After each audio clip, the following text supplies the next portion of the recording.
A horn sounds at dawn. You open your eyes. The air inside the Longhouse is thick with smoke from the hearth that never goes out. Your wife is already up. Your children are feeding the animals. You roll off a wooden bench covered in animal furs and step onto a dirt floor. Outside, snow. Inside, smoke, livestock, and the sound of your entire family waking up in one long room. Welcome to your life as a Viking. And the first thing you need to know is that almost everything you think you know about Vikings is wrong. Let's start with who you actually are. You're not a raider, at least not most of the time. The vast majority of Vikings were farmers. You grow barley, oats, and rye. You raise cattle, sheep, goats, and pigs. You fish the fjords for cod, herring, and haddock. Raiding, the thing everyone associates with Vikings, was seasonal. You raid in the summer, when the seas are calm and the crops are planted. The rest of the year, you are a farmer, a carpenter, a blacksmith, or a trader. The word Viking actually means pirate raid in Old Norse. It was something you did, not something you were. Your home is a longhouse. It's exactly what it sounds like, a long, narrow building made of timber, stone, or turf, depending on where you live. It can be up to 30 meters long. The central hearth runs down the middle and never goes out. There are no windows. The smoke escapes through a hole in the roof eventually. Wooden benches line the walls. They're your chairs during the day and your beds at night. And in winter, your livestock moves inside with you. Cattle, goats, and chickens sharing the same room as your family, for warmth, and because there's nowhere else to put them. Let's talk about what you eat. Breakfast is dagmal, the day meal. Barley porridge, maybe some dried fish, flatbread if you're lucky. The main meal is nattmal, the night meal. Fish stew with onions and turnips, more flatbread. Skyr, a thick dairy product similar to yogurt. Meat is saved for feasts and special occasions. You preserve everything, smoking fish in the roof beams, fermenting vegetables, drying meat. And mead, honey wine, is the drink of choice for celebrations. Daily drinking is usually ale brewed from barley, not because you're a party culture, but because the water isn't always safe. Now here's where Vikings destroy the stereotype completely. Hygiene. Vikings were clean. Not by modern standards, but compared to the rest of medieval Europe, they were practically obsessive. Every Viking carried a comb. Bone or antler combs have been found in nearly every Viking gravesite. They owned razors, tweezers, and ear spoons. Saturday was washing day. Lagerdager in Old Norse literally means washing day.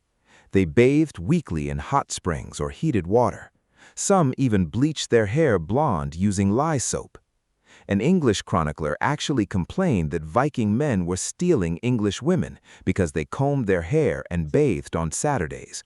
Hygiene as a seduction strategy in the 9th century. Viking society has 3 levels. At the top, the Jarls, chieftains, wealthy landowners, and military leaders.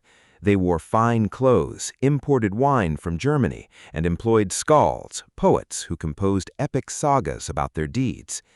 In the middle, the Karls, that's you, free farmers, craftsmen, and traders. You own land, you have rights, and you can vote at the thing. At the bottom, the Thralls, slaves, captured in raids or born into slavery. They did the hardest labor, farming, cleaning, building. They had no rights. They could be traded, beaten, or sacrificed. And yes, human sacrifice was part of Viking religious practice, especially at major events like the burial of a chieftain. Here's something that surprises most people. Viking women had more rights than almost any women in medieval Europe. They held the keys to the Longhouse, literally. The keys hung from their brooches as a symbol of authority. They managed the farm when men were away raiding or trading. They could own property. They could divorce their husbands. If a man was lazy, unfaithful, or wore an effeminate shirt, yes, that was grounds for divorce. A woman could end the marriage and take her dowry with her. Norse housewives commanded slaves, managed finances, and ran entire homesteads independently. That said, Viking women typically died by age 35, not from violence, from childbirth. The most dangerous thing a Viking woman faced wasn't a sword, it was pregnancy. Now, the Longship. This is arguably the greatest engineering achievement of the Viking Age. A Viking longship was fast, flexible, and could sail in just 1 meter of water. That shallow draft meant Vikings could sail not just across oceans, but up rivers, deep into enemy territory. Paris, London, Constantinople, all raided by ships that could navigate rivers no one thought were accessible. The ships were clinker-built, overlapping planks that made them both strong and light. They could be rowed or sailed. They carried 30 to 60 warriors, and they were beautiful. The prows were carved with dragons and serpents, designed to terrify anyone who saw them coming. Let's talk about the raid, because this is the part everyone came for. It's early summer, the crops are planted, the seas are calm. The horn sounds, the longship is loaded. You row out of the fjord with 30 other men. Your target, a monastery on the coast of England or Ireland. Why monasteries? Because they're rich, they're undefended, and they're full of gold, silver, and chalices that the monks won't fight to protect. The first major recorded Viking raid was Lindisfarne in 793 AD, a monastery on a small island off the coast of England. The monks never saw it coming. Neither did the rest of Europe. The raid itself is fast and brutal. You beach the longship and charge up the shore.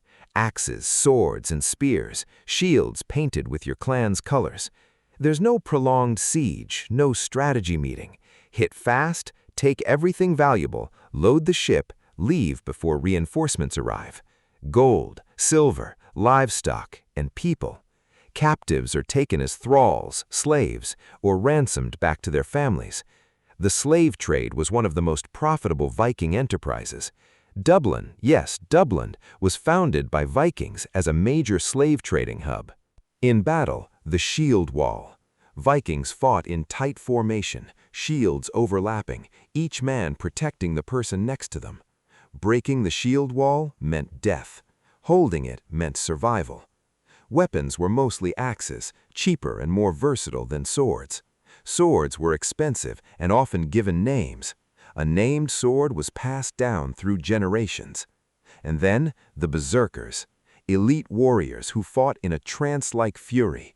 Some sources say they bit their shields, howled like animals, and felt no pain. Whether they used mushrooms, rituals, or pure adrenaline, historians still debate. But the word berserk comes directly from them. It literally means bear shirt. But Vikings weren't just raiders. They were some of the greatest traders in the medieval world. Viking trade routes stretched from Scandinavia to Byzantium, Baghdad, and the Silk Roads of Central Asia. They traded furs, amber, iron weapons, and slaves, and imported silk, silver, spices, and wine. Arab merchants who met Viking traders wrote detailed accounts of them. One Arab diplomat, Ibn Fadlan, described Vikings as the filthiest of God's creatures, but also admitted they were tall, strong, and impressively tattooed. Viking coins have been found as far away as Afghanistan. And then the exploration. This is where Vikings become genuinely extraordinary. Around 870 AD, Vikings settled Iceland. Around 985 AD, Erik the Red was exiled from Iceland for murder and discovered Greenland. He named it Greenland because he wanted people to move there. Marketing in the 10th century. And around 1000 AD, Erik's son Leif Erikson sailed west from Greenland and landed in North America. They called it Vinland, land of wine. That's 500 years before Columbus. Vikings reached North America half a millennium before the rest of Europe even knew it existed. Your gods are not gentle. Odin, the All-Father, sacrificed his own eye for wisdom. He hung himself from the world tree Yggdrasil for 9 days to learn the runes. Thor, the thunder god, protects humanity with his hammer Mjolnir. Loki, the trickster, sows chaos among gods and men. and Freya, goddess of love and war, rides a chariot pulled by cats. Norse mythology isn't a fairy tale. It's violent, complex, and deeply human. The gods make mistakes, they lie, they suffer, and they know they're going to die at Ragnarok, the end of all things. Even the gods can't escape fate. That tells you something about how Vikings saw the world. You want to die in battle, not because you're bloodthirsty, because of what happens after. If you die bravely in combat, the Valkyries carry you to Valhalla, Odin's great hall, endless feasting, fighting, and drinking with the greatest warriors in history. Every day you fight and die, and every night you rise again to feast. If you die of old age or sickness, you go to hell. Not hell, hell. A cold, gray underworld ruled by the goddess Hel. It's not punishment. It's just nothing. Cold and quiet forever. That's why Vikings fought so ferociously. The afterlife you wanted required you to die with a sword in your hand. Viking funerals were extraordinary. A wealthy Viking might be buried in their ship, surrounded by weapons, tools, food, jewelry, and sacrificed animals. Sometimes, thralls were sacrificed and placed in the grave with their master. Some ships were set on fire, pushed out to sea in flames. Others were buried under massive mounds of earth. Ibn Fadlan, the Arab diplomat, witnessed a Viking ship funeral on the Volga River and described it in horrifying detail, including human sacrifice. Your possessions went with you because Vikings believed you'd need them in the next life. Death wasn't the end, it was a journey, and you packed for it. The Thing. No, the actual name. The Thing was the Viking Assembly, an open-air meeting where free men gathered to settle disputes, make laws, and elect leaders. Iceland's Althing, founded in 930 AD, is considered one of the oldest parliaments in the world. Disputes were settled by debate, by law, or by holmgang, a legal duel. If you couldn't resolve it with words, you resolved it with axes. But the principle was democratic. Every free man had a voice. Viking society was violent, but it wasn't lawless. There were rules, there were consequences, and there was a system 1,000 years before most of Europe had anything like it. Entertainment wasn't just raiding. Vikings played Hínfatafl, a strategy board game that was essentially Viking chess. They wrestled, glima, a form of belt wrestling that's still practiced in Iceland today. They raced horses, threw axes, and competed in swimming endurance tests in frozen rivers. Storytelling was the center of culture. Skalds, court poets, memorized and performed epic sagas that could last for hours. These sagas preserved history, genealogy, and mythology through oral tradition. The Poetic Edda and Prose Edda, written down in Iceland in the 13th century, contain stories that had been told aloud for hundreds of years before anyone wrote them down. Runes. The Viking writing system. Not letters, symbols carved into stone, bone, and wood.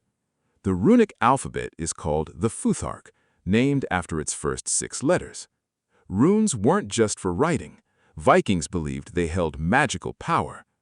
Odin sacrificed himself on the World Tree to discover them. Rune stones were raised as memorials. This stone was raised for Bjorn, a good warrior who died in the east. Thousands of rune stones still stand across Scandinavia today.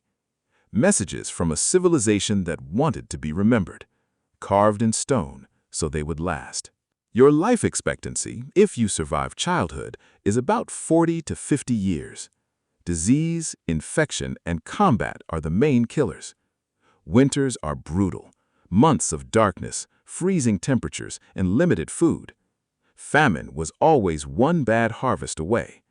And the sea, your greatest tool, was also your greatest threat. Storms, icebergs, and navigation by stars meant every voyage was a gamble. Many ships that left the fjords never came back. No one searched for them. No one could. The Viking Age lasted roughly from 793 AD to 1066 AD. It began with the raid on Lindisfarne, and it ended at the Battle of Stamford Bridge. In 1066, the Norwegian king Harald Hardrada invaded England with a massive fleet. He was defeated and killed by the English king Harald Godwinson. 3 weeks later, Harald himself was killed at the Battle of Hastings by William the Conqueror. The Viking Age ended not with a whimper, but with two of the most consequential battles in European history back to back. Christianity gradually replaced the old gods. In the year 1000, at the Althing in Iceland, the Vikings peacefully adopted Christianity, not through force, through debate. The law speaker, a pagan, decided that Iceland would become Christian to avoid civil war. He then went home and threw his pagan idols into a waterfall. The old gods didn't go quietly, but they went. And with Christianity came the end of raiding, the end of human sacrifice, and the end of an era. Here's what most people miss about Vikings. They weren't barbarians. They had laws, art, poetry, and engineering that rivaled anything in medieval Europe. They explored further than any European civilization before them. They built trade networks spanning 3 continents. They gave women more rights than most societies would for another 1,000 years. And they created a mythology so powerful that we still tell their stories, in movies, in books, in video games, over 1,000 years later. The next time someone says Viking and you picture a mindless brute with a horned helmet, remember that horned helmets are a 19th century invention. Vikings never wore them. What they actually wore was functional armor, finely woven clothing, and intricately carved jewelry. They combed their hair. They wrote poetry. They sailed to North America. And they built a civilization that changed the world. They had long ships, runes, and a mythology that even the gods couldn't survive. And somehow, in the frozen north, against impossible odds, they carved their names into history. Literally, in stone. Take care of yourself, and I'll see you in the next one.